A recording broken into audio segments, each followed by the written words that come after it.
আগামী দিনে তোমাদের অনুপ্রেরণা। চেষ্টা করতে হবে যাতে ফুল মার্কস পাওয়া যায়।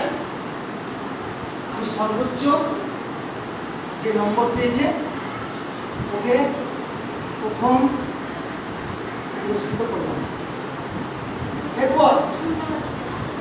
এরপর যারা 20-র ঊর্ধ্বে পেয়েছে প্রত্যেকে নিজের নাম বলবে এবং কত পেয়েছো সেটাও বলবে।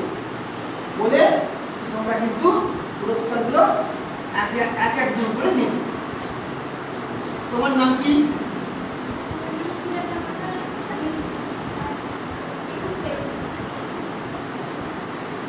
তোমার নাম কি?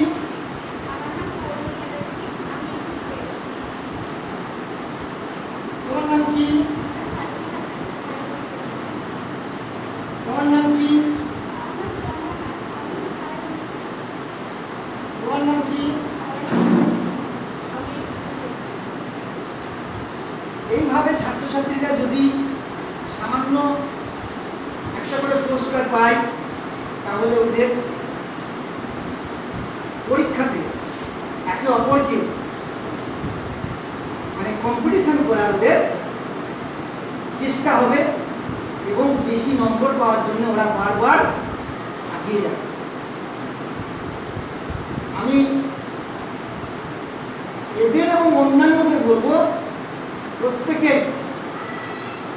এইভাবে চেষ্টা করে যাও।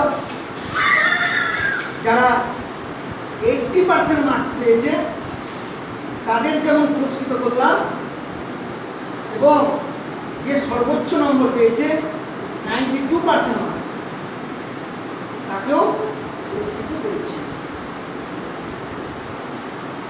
তোমাদের নেক্সট ফাইনাল পরীক্ষাতে সকলকেই এইভাবে 80 থেকে 90-র মধ্যে পাওয়ার চেষ্টা করতে হবে। যারা বেশি নম্বর পাবে এইভাবেই আমি কিন্তু তোমাদের উৎসাহিত করে দেব। ঠিক আছে?